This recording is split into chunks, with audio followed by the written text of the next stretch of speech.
Hello ಎಲ್ಲರಿಗೂ ನಮಸ್ತೆ. ಸ್ಮಿತಾ ರವೀಂದ್ರ ಕಡೆಯಿಂದ ಎಲ್ಲರಿಗೂ ಸ್ವಾಗತ. ಇವತ್ತು ನಾನು ತುಂಬ ಕ್ರಿಸ್ಪಿಯಾಗಿ ಕುರುಮ್ ಅನ್ನೋ ಚಕ್ಕುಲಿ ಮಾಡ್ತಾ ಇದ್ದೀನಿ. ಇದನ್ನು ಮಾಡೋದು ತುಂಬ ಸುಲಭ ಹಾಗೂ ತಿನ್ನೋಕ್ಕೆ ಸಖತ್ತಾಗಿರುತ್ತದೆ. ಬನ್ನಿ ಇದನ್ನು ಹೇಗೆ ಮಾಡೋದಂತ ನೋಡೋಣ. 1 ಗ್ಲಾಸು ಉದ್ದಿನಬೇಳೆ ಒಂದು ಬಾಣಲೆಗೆ ಹಾಕಿ ಅದನ್ನು ಹುರಿದುಕೊಳ್ಳಬೇಕು. ಚೆನ್ನಾಗಿ ಬ್ರೌನಿಷ್ ಕಲರ್ ತನಕ ಹುರಿದುಕೊಳ್ಳಬೇಕು. ಆಮೇಲೆ 1 ತೆಂಗಿನಕಾಯಿ ತಗೊಂಡಿದ್ದೀನಿ. ಅದನ್ನು ತೆಂಗಿನಕಾಯಿ ತುರಿದು ಬಿಟ್ಟು ಮಿಕ್ಸಿಯಲ್ಲಿ ಗ್ರೈಂಡ್ ಮಾಡ್ಕೊಂಡಿದ್ದೀನಿ. ತೆಂಗಿನಕಾಯಿ ಹಾಲು ತೆಗೆಯಬೇಕು. ಈ ಚಕ್ಕುಲಿಗೆ ತೆಂಗಿನಕಾಯಿ ಹಾಲು ಹಾಕಿದರೆ ತುಂಬ ಟೇಸ್ಟಿಯಾಗಿ ಇರುತ್ತೆ. ಇವಾಗ ತೆಂಗಿನಕಾಯಿದು ತುರಿದಿರೋದು ಹಾಲು ತೆಗಿತಾ ಇದ್ದೀನಿ. ನೋಡಿ ಹೇಗೆ ತೆಗೆಯೋದಂತ.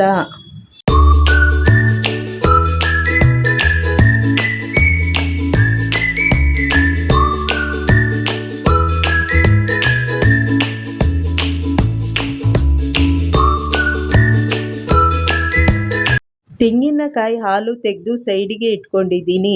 ಇವಾಗ ಹುರಿದಿರುವ ಉದ್ದಿನಬೇಳೆ ಮಿಕ್ಸಿ ಜಾರಲ್ಲಿ ಹಾಕಿದ್ದೀನಿ.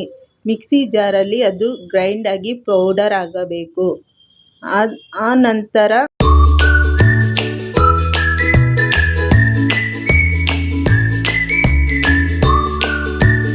ನೋಡಿ ಈ ಥರ ಪೌಡರ್ ಆಗಿದೆ.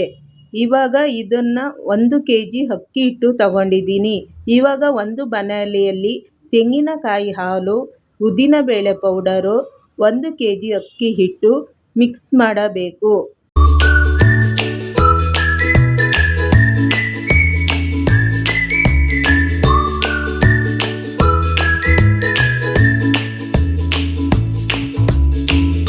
ಅಕ್ಕಿ ಹಿಟ್ಟು ಹಾಕಿದ್ದೀನಿ. ಇವಾಗ ಸ್ವಲ್ಪ ಜೀರಿಗೆನೂ ಹಾಗೆ ಒಂದು ಸ್ಪೂನು ಜೀರಿಗೆ, 1 ಸ್ಪೂನು ಎಳ್ಳು, ಬಿಳಿ ಎಳ್ಳು, ಹಾಗೆ ಸ್ವಲ್ಪ ಉಪ್ಪು.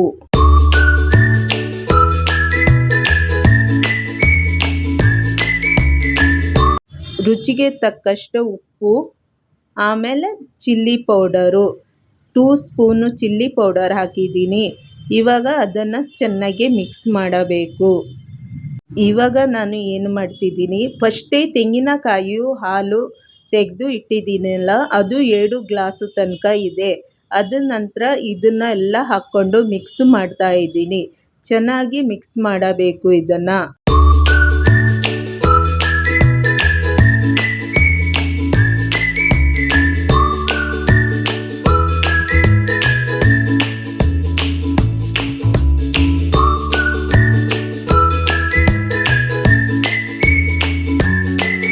ಈಗ ಕಾದಿರೋದು ಬಿಸಿ ಎಣ್ಣೆ ಹಾಕ್ಕೊಂಡಿದ್ದೀನಿ. ನೋಡಿ ಬಿಸಿ ಎಣ್ಣೆ ಹಾಕಿದ ನಂತರ ಹಿಟ್ಟು ತುಂಬ ಸಾಫ್ಟಾಗಿ ಬರುತ್ತೆ. ಸಾಫ್ಟಾಗಿ ಬಂದ ನಂತರ ಚಕ್ಕುಲಿನೂ ತುಂಬ ಸಾಫ್ಟಾಗಿರುತ್ತೆ. ಈ ಥರ ಇರಬೇಕು. ಇವಾಗ ಒಂದು ಚಕ್ಕುಲಿ ಅಚ್ಚನ್ನು ಹಿಡ್ಕೊಂಡು ಒಂದು ಹಿಟ್ಟನ್ನು ಚಕ್ಕುಲಿ ಅಚ್ಚೊಳಗೆ ಹಾಕುತ್ತಾ ಇದ್ದೀನಿ.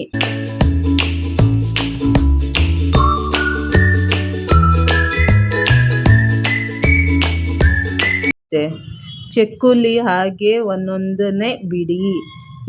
ನೋಡಿ ಏನು ಕಟ್ಟಾಗಲ್ಲ, ಏನೂ ಆಗಲ್ಲ. ಫಸ್ಟಿಗೆ ಕಟ್ಟಾಗಬಹುದು, ಆದರೆ ನಾನು ಮಾಡ್ತಾ ಇರೋದು ಕಟ್ಟಾಗಿಲ್ಲ. ಈಗ ಎಣ್ಣೆ ಕಾದ ಎಣ್ಣೆಗೆ ನಿಧಾನವಾಗಿ ಒಂದೊಂದೇ ಚಕ್ಕುಲಿನ ಬಿಡಿ. ಮೀಡಿಯಮ್ ಉರಿಯಲ್ಲಿ ಚೆನ್ನಾಗಿ ಕಾಯಿಸಿ.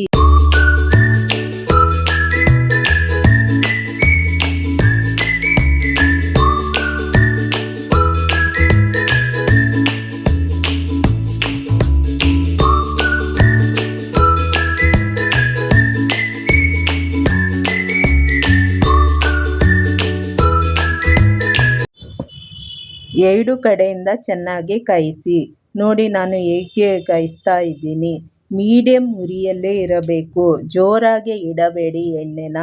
ಜೋರಾಗಿ ಇಟ್ಟರೆ ತುಂಬ ಕಂದು ಬಣ್ಣ ಆಗಿರುತ್ತೆ, ಸೀದೋಗಿರುತ್ತೆ ಚಕ್ಕುಲಿ, ಚೆನ್ನಾಗೇ ಬರಲ್ಲ.